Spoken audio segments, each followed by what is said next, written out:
Good morning বন্ধুরা, welcome back to my channel রাজনন্দিনীর ছোট্ট সংসারে তোমাদের সকলকে জানাচ্ছি অনেক অনেক স্বাগত আর অনেক অনেক ভালোবাসা। তো এখন বাজে হলো ঠিক 5:30 মতন। তো মেয়েকে উঠিয়ে দিয়েছি। প্রচণ্ড গরম, এই গরমে না ফুল এনার্জি নিয়ে আজকে কাজে নেমে পড়েছি।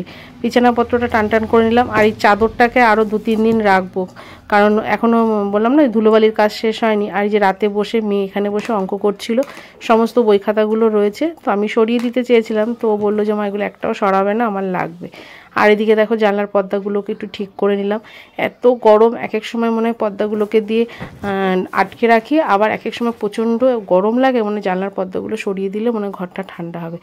কিন্তু এতটাই গরম সে আর বলার কথা না। মাঝে মধ্যে মনে হয় কি মানে ঘরের মধ্যেই জল ঢেলে দিই। আর আমি তো দিনে যে কতবার স্নান করছি তার নেই ঠিক, আর তার জন্য আমার কাশিটা একদমই কমছে না।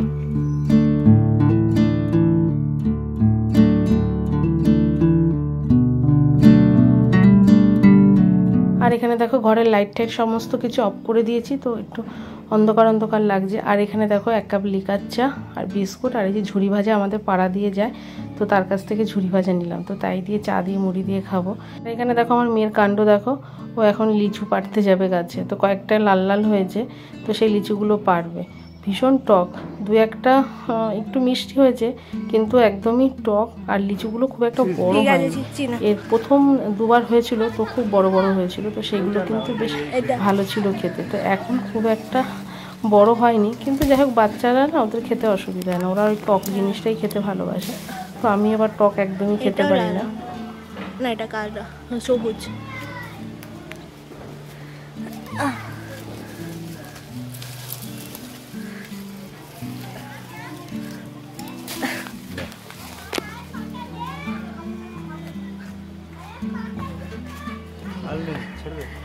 এটা যাবে না।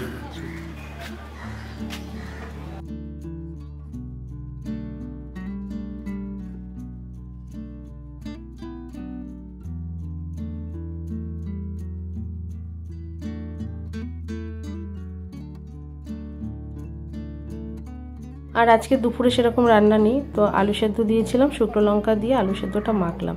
আর আগের দিনে রাতে এঁচড় করেছিলাম, আর জ্যান্ত মাছের ঝোল করেছিলাম, অনেকটা মাছ ছিল, সেই জন্য সমস্তটাই রয়ে গেছে, সেই জন্য আর রান্না করতে হলো না দুপুরবেলা, আর সেরকমভাবে কিছু করতে হলো না। আর তোমাদের দাদা ভাইয়ের আবার সেরকম কোনো ঝামেলা নেই, আর আমার মেয়েরও কোনো ঝামেলা নেই, সেই জন্য আর অতটা অসুবিধা হয়নি। তো আলু সেদ্ধটাকে ভালো করে মেখে নিলাম, আর এঁচড়টা গরম করেছি, আর এখানে দেখো মাছের ঝোলটাও গরম করে নিয়েছি।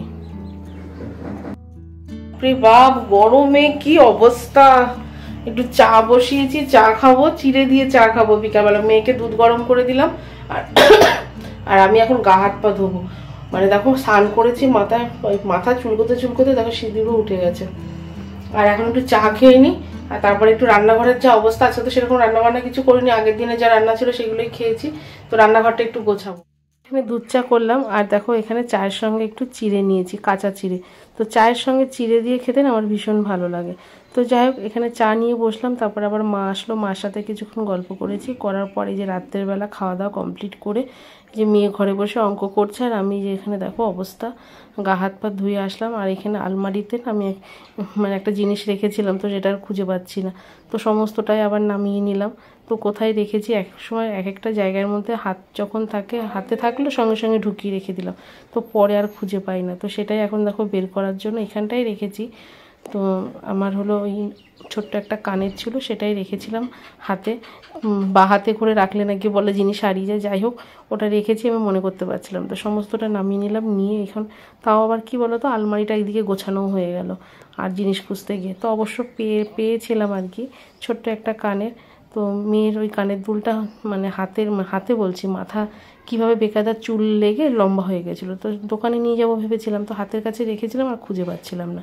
তো যাই হোক ওটা নিয়ে যাব বলেই জিনিসটা হাতের কাছে রাখবো, আর হট করে মনে পড়লো যে কোথায় রেখেছি, তো তখন খুঁজতে গিয়ে আর পাচ্ছিলাম না। তো তারপরে সমস্ত জামা কাপড় নামিয়ে নিলাম, নিয়ে কানেরটা পেয়ে গেছি, কিন্তু আলমারিটাও একটু গোছানো হয়ে গেল। তোমাদের দাদার জামা কাপড়গুলো সব প্যাকেটে অনলাইন থেকে যেগুলো আনতো প্যাকেট সমেত আলমারির মধ্যে রেখে দিয়েছিল, তো অনেকটা জায়গা লাগছিলো, তো সমস্তটা বের করে নিলাম। আর রাতের বেলা দেখো এই আলমারিটাও গোছানো হয়ে গেল।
এখানে আমার আলমারিটা গোছানো হয়ে গেল, ঘরটাও ফাঁকা হয়ে গেছে। তো বিছানার চাদরটা তুলে দিয়েছি, এই চাদরটা না মেয়ে পেতে দিয়েছি, পর বলে মা এটা শোবো না, গরম লাগে। তো আর এখানে এই ব্যাগটার মধ্যে করে মেয়ে জামা কাপড় নিয়ে গেছিলো ধিতান বাড়িতে 2-3 দিন আগে, তার ব্যাগের মধ্যে ছিল, সেইগুলোই আমি বের করে নিলাম, জল কাচা করে দেবো। আর এই ব্যাগটা দেখো, এই ব্যাগটা নিয়ে আমার শাশুড়ি মা বাজারে যেত, তো এখন তার উনি যেতে পারেন। আর এই ব্যাগটা আমার খুব পছন্দেরও ছিল, তো এটা আমি যত্ন করে রেখেছি, আর বাজারে যখন যাই নিয়ে যাই। তো চলো বন্ধুরা, আজকের মতন এখানে শেষ, গুড নাইট।